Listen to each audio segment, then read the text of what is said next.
Under the pale glow of a crescent moon, a silver fox crept through the enchanted forest. His fur shimmered like molten silver, and his emerald eyes glinted with cunning as he approached the clearing where the last moonflower bloomed. High above in her tower, Queen Lysandra had sent the fox to fetch the moonflower for her. Her vanity was unmatched, and she had promised the fox freedom from the magical chains binding him to her service in exchange for the flower. With a swift motion, the fox bit the stem and snatched the moonflower. As he turned to flee, the forest groaned. Trees shivered, and a low voice rumbled, "Thief! You disturbed the balance." The fox hesitated, but his greed and desperation propelled him forward. The next morning, in a modest cabin at the forest's edge, a young herbalist named Marin tended to her garden. She was known for her skill in healing and her deep connection to the forest. As she watered her plants, a faint tremor ran through the ground. The once vibrant plants around her began to wilt. Alarmed, Marin hurried into the forest to investigate. As she ventured deeper, she noticed the magic that usually pulsed through the forest seemed to fade. The animals were restless, their eyes filled with fear. Finally, she reached the clearing where the moonflower had stood, now an empty patch of scorched earth. Who could have done this? Marin whispered, kneeling where the flower had been. A rustle in the underbrush made her look up. The silver fox emerged, the moonflower still glowing faintly in his jaws. "You!" Marin exclaimed, recognizing the trickster from Tales. "What have you done?" The fox set the flower down and regarded her with a sly grin. "I've taken what was promised to me," he said, his voice smooth and melodic. "This flower will grant eternal beauty to the queen. My reward is freedom."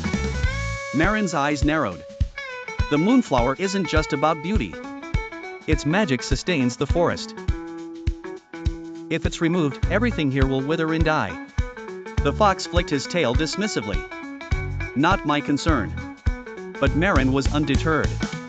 "What will freedom mean to you if the world around you crumbles? Let me help you return the flower. There must be another way to free you from the queen."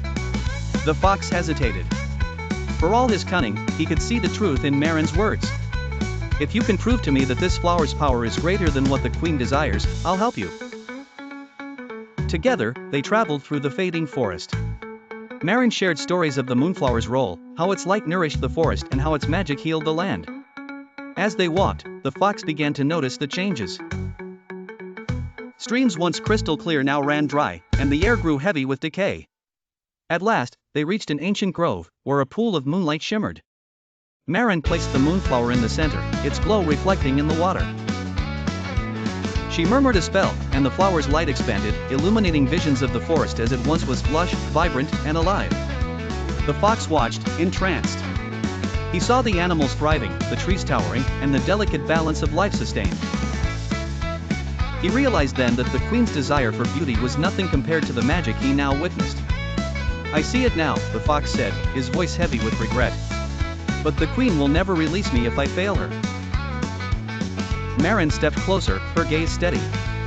"There's another way. The moonflower's magic is tied to sacrifice. If you willingly give up something precious to you, the spell binding you to the queen can be broken." The fox pondered this, his eyes clouded with conflict. He thought of his freedom, something he had yearned for his entire life. Finally, he nodded. "I'll do it." He stepped into the pool of moonlight, the moonflower glowing brighter in his presence.